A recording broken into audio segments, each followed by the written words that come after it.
السلام علیکم ناظرین، پروگرام ڈسکشن ود سلوشن کے ساتھ میں ہوں آپ کا میزبان مدثر حسین۔ ناظرین، آج کے پروگرام میں جیسے کہ ہم نے ایک سیریز شروع کی ہوئی ہے منشورز کے حوالے سے، سیاسی پارٹیوں کے منشور کے حوالے سے۔ پچھلے پروگرام میں ہم نے JUIF کے منشور کے حوالے سے بات کی تھی، ہزاروی صاحب ہمارے ساتھ مہمان موجود تھے۔ آج ہم MQM کے منشور کے حوالے سے ڈسکس کریں گے، کیونکہ MQM اگر بات کی جائے سیاسی پارٹی کے طور پہ ایک بڑی ابھرتی ہوئی پارٹیوں میں شمار ہوتی ہے۔ یہ وہ پارٹیاں ہیں جیسے JUI ہو یا MQM ہو یا کاف لیگ ہو، یہ وہ پارٹیاں ہیں جو پارٹی اقتدار میں سیاستدانوں کو لانے اور اقتدار بنانے اور حکومتیں بنانے اور بگاڑنے اور توڑنے میں بھی بڑا اہم کردار ادا کرتی ہیں۔ تو ان کے منشور کیا ہیں، ان کو عوام کس منشور کے تحت زیادہ پسند کرتی ہیں، اور ان کے وعدے کیا ہیں، اس الیکشن میں عوام کے ساتھ انہوں نے کیا کیا وعدے کیے ہوئے ہیں، اسی حوالے سے آج ہمارے ساتھ جو مہمان شخصیت موجود ہیں MQM کے سینئر نائب صدر ہیں اپر پنجاب کے شہزاد آصف جاوید صاحب ہمارے ساتھ موجود ہیں۔ آپ کینڈیڈیٹ بھی ہیں الیکشن میں، اس دفعہ اسلام آباد کے حلقے سے اور قومی اسمبلی کے حلقے سے الیکشن لڑ رہے ہیں۔ تو منشور کے حوالے سے MQM کا منشور انہوں نے جاری کر دیا ہے، اس منشور میں کیا کیا اہم نکات ہے آصف صاحب سے معلوم کریں گے۔ آصف صاحب، بہت بہت شکریہ، آپ نے اپنا قیمتی وقت دیا۔ اور سب سے پہلے کیونکہ منشور کی بات کریں تو اس دفعہ منشور میں کیا ہے آپ کی پارٹی کی جانب سے؟ جی بہت شکریہ مدثر بھائی، آپ نے مجھے اپنے پروگرام میں دعوت دی۔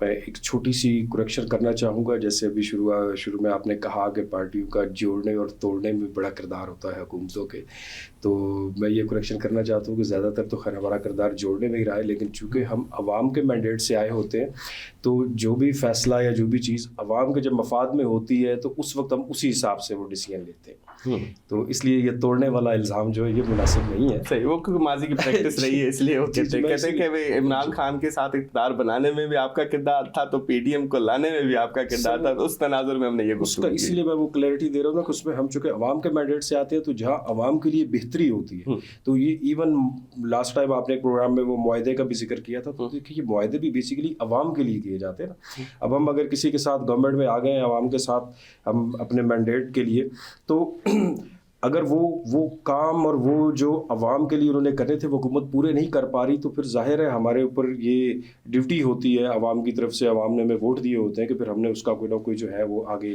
انتظام کرنا ہوتا ہے تاکہ ہم ملک و قوم کی بہتری کے لیے کام کر سکیں۔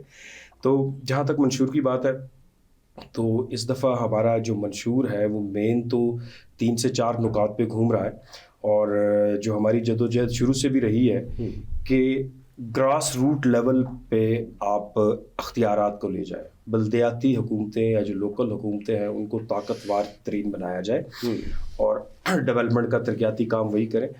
اس دفعہ 3 آئینی ترامیم جو ہے وہ ہم نے سجیسٹ کی ہیں جس پہ ہم جدوجہد کریں گے، اور اس پہ ہمیں بلکہ اور بڑی پارٹیوں کی طرف سے بھی سمجھ لیں کہ انہوں نے بھی اس کو ایکنالج کیا ہے کہ یہ بالکل بہتر ہے۔ ایک تو سب سے پہلے یہ کہ آئین کے اندر جو بلدیاتی حکومتیں ہیں، لوکل حکومتیں ہیں، ان کے سارے جو ادارے ان کے کنٹرول میں ہوں گے، ان کے اختیارات اس کا تعین کیا جائے، تاکہ لاسٹ ٹائم جو سندھ میں خاص طور پہ کراچی میں ہم نے دیکھا کہ وہاں یہی جو ہے مسائل رہے کہ کون سا یہ واسا جو ہے یا کون سا ادارہ یہ اس کے انڈر آئے گا، کون سا نہیں آئے۔ تو یہ منشور تو بلدیاتی الیکشن میں ہونا چاہیے تھا، یہ تو قومی الیکشن ہے نا، اس میں یہ منشور پہ آپ سمجھتے ہیں اٹریکٹ کر لیں گے عوام کو؟ جی، اس کی وجہ یہ ہے کہ بلدیاتی الیکشن اور قومی الیکشن ہم تو ان دونوں کو بھی آپس میں مشروط کرنا چاہتے ہیں۔ ہم تو یہ چاہتے ہیں کہ جو نیشنل آپ کا یہ قومی اور صوبائی الیکشن ہے اسمبلیوں کے، یہ بلدیاتی الیکشن سے مشروط ہوں۔ اگر آپ نے بلدیاتی الیکشن نہیں کروایا تو آپ قومی اور صوبائی الیکشن بھی نہیں کروا سکتے۔ اس کو بھی آئین میں ہونا چاہیے کہ بلدیاتی الیکشن ہوں، اس کے بعد منشور میں مینشن ہے جی قومی بلدیاتی الیکشن۔ یہ جو میں تینوں ترامیم کی بات کر رہا ہوں نا، اس میں یہ ترمیم بھی شامل ہے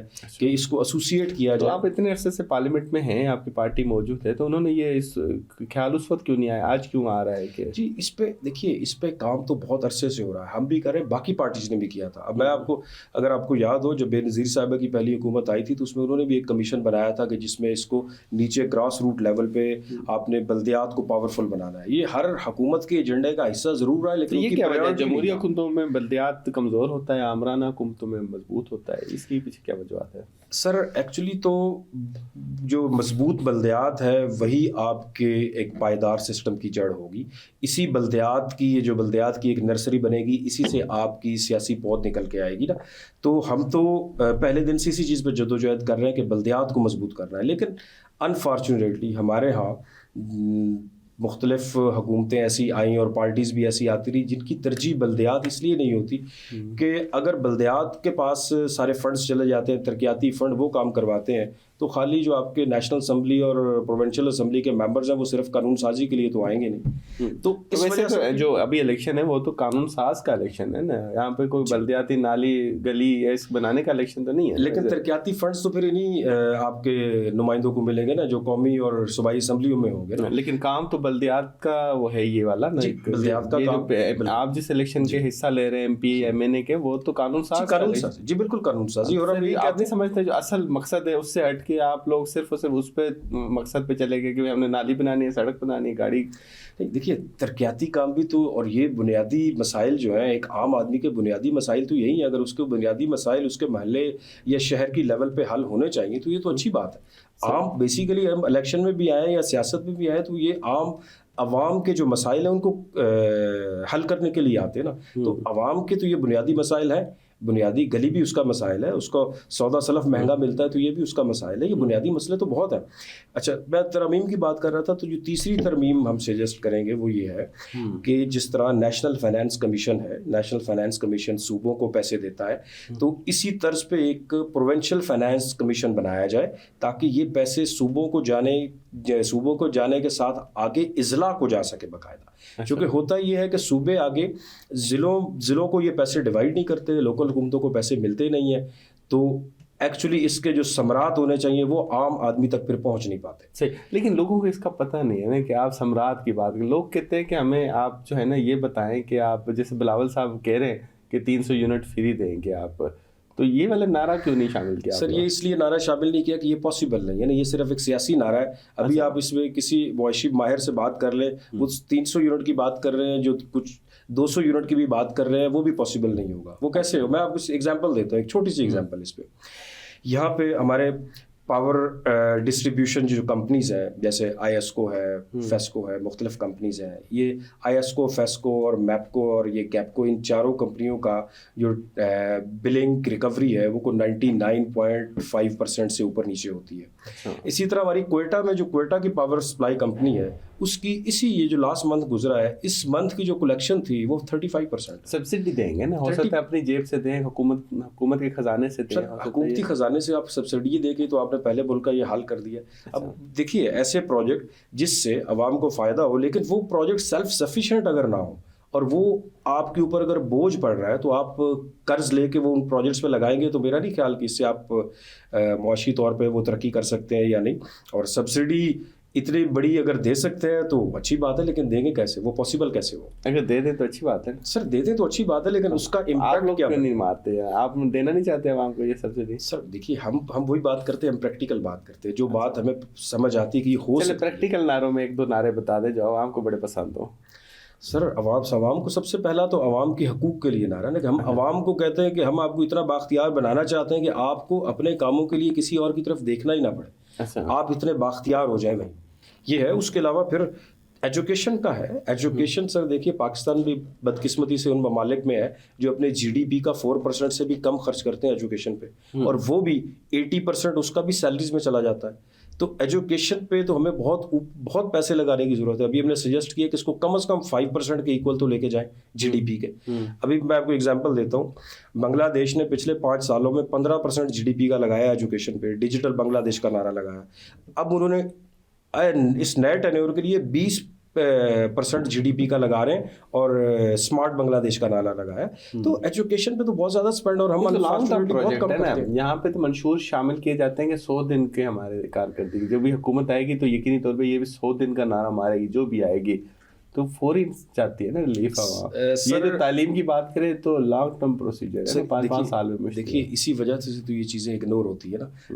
کوئی چیزیں 5 سال میں کسی کا امپیکٹ آئے گا، کسی کا 10 سال میں آئے گا، لیکن یہ بنیادی چیزیں ہیں نا سر.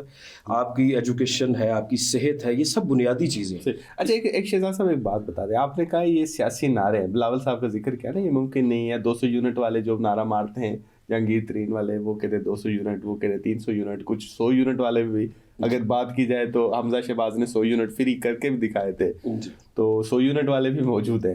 تو یہ تو ہے سیاسی نعرے. تو آرٹیکل 62-63 کیا ہے آپ کو تو پتہ ہے نا، جھوٹ بولنا، غلط بیانی کرنا، اس پہ نااہل ہونا.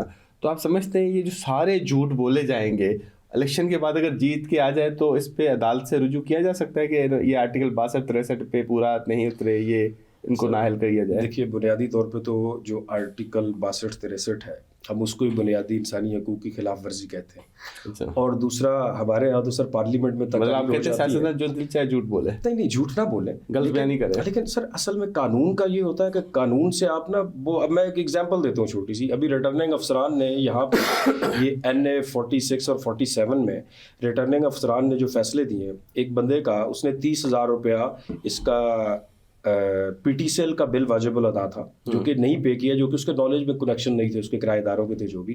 اس پہ جو انہوں نے ڈیسیژن دیا ہے, اس نے ڈیسیژن میں 62(1)(f) اس کے اوپر لاگو کیا ریٹرننگ افسر نے. حالانکہ ریٹرننگ افسر کی تو یہ پاور نہیں تھی, وہ تو عدالت کر سکتی نا, کوئی بھی عدالت, لیکن انہوں نے اس پہ اس کو یہیں سے نائل کر دیا. تو قانون کا پھر غلط استعمال بہت ہوتا ہے نا, انفارچونیٹلی ہمارے یہاں یہ سب سے بڑا پرابلم ہے. لیکن قانون تو بنا ہوا ہے نا عوام کو بتانے کے لیے کہ 62-63 اس لیے بنا ہوا ہے کہ کوئی آپ سے جھوٹ نہ بولے, غلط بیانی نہ کرے, احساسے نہ چھپائے. وہ آپ تو آپ اثاثے بھی چھپائیں, جھوٹ بھی بولیں, تو آپ عوام اس پہ رجوع بھی نہ کریں. نہیں, اثاثے تو بالکل ظاہر ایسی چیزیں نہیں چھپانی چاہیے. لیکن لاسٹ ٹائم آپ نے دیکھا ہوگا کہ یا تو پارلیمنٹ کے اندر تقاریر کر کے بھی بعد میں اس کو کہہ دیا جاتا ہے کہ یہ تو ایک سیاسی تقریر تھی. تو سیاسی تقریر کو جب سیاستدانوں کو اتنی اجازت دینی چاہیے کہ جو دل چاہے کرے. سر سیاستدان خود اس کو سیاسی تقریر تسلیم کر رہے ہیں کہ اس کے اوپر کارروائی نہیں ہو سکتی. اس کا مطلب سیاسی تقریر کو تو وہ خود سچ مان نہیں رہے. یہ میں ان کی بات کر رہا ہوں جنہوں نے وہ تقریر کی تھی پارلیمنٹ میں, ویسے نہیں. ادروائز تو دیکھیں سیاست تو ایک خدمت کا پیشہ ہے, بڑا قانون کی خلاف ورزی بنیاد ہی وہاں سے ڈل گئی نا, قانون کی خلاف ورزی. بالکل سر نہیں ہونی چاہیے. اور دوسرا سر قانون سے بھی, قانون کے ساتھ نا اخلاقیات جڑی ہوئی ہے. تو اخلاقیات, اگر آپ کی اخلاقیات بہتر ہوگی, اخلاقیات بلند ہوگی, تو قانون کی پابندی آٹومیٹکلی آ جائے گی. تھوڑا سا اخلاقیات کا پرابلم ہمارے یہاں ہے. صحیح. اچھا, ایم کے منشور میں مجھے اس کی تھوڑی تصدیق یا تردید کر دیجیے گا کہ آپ لوگوں نے غیر ملکیوں کو بھی کارڈ جاری کرنے کا منشور میں ذکر کیا ہوا ہے؟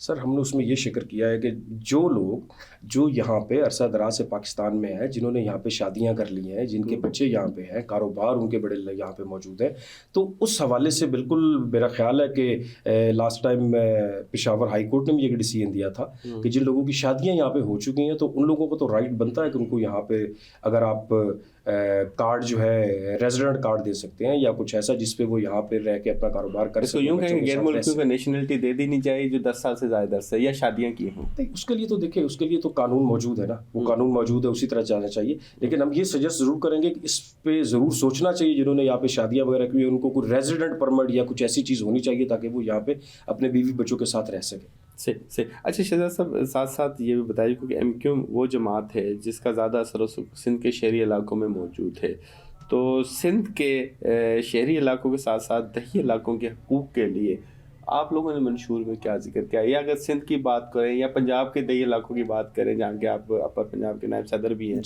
دیہی علاقوں کے لیے منشور میں کیا اسی خاص چیز ہے؟ کسانوں کے لیے کچھ کیا ہے؟ سر بالکل کسانوں کے لیے ہم نے بالکل کسانوں کے لیے سبسڈیز کے لیے کہا ہے کہ کسانوں کو جو میکسیمم سبسڈیز گورنمنٹ دے سکتی ہے وہ دے, اور ایمرجنسی ریلیف جو ہے نا وہ کسانوں کے لیے دیا جائے. دوسری بات یہ کہ جو دیہی علاقوں کے لیے جو میں نے پروونشل فائنانس کمیشن کی بات کی ہے نا, یہ پروونشل فائنانس کمیشن اگر یہ بنتا ہے تو اس کا ثمر آپ کے دیہی علاقوں تک بھی پہنچے گا, ہر جگہ پہ پہنچے گا, ہر انسان کو اس کا فائدہ ہوگا. اس کا اندرون سندھ بھی لوگوں کو فائدہ ہوگا, بلکہ جو سندھ گورنمنٹ کے پاس پیسے جاتے ہیں نیشنل فائنانس کمیشن کے, وہ سندھ حکومت ان کی مرضی ہے تو شاید لاڑکانہ میں لگا دیں یا کہیں اور کسی ایک جگہ پہ لگا دیں, تو یہ پروونشل فائنانس کمیشن بن جائے گا تو سندھ کے بھی ہر غریب ہاری تک اس کو فائدہ پہنچے گا. اور نوکریوں کے حوالے سے کیا بات ہے منشور میں؟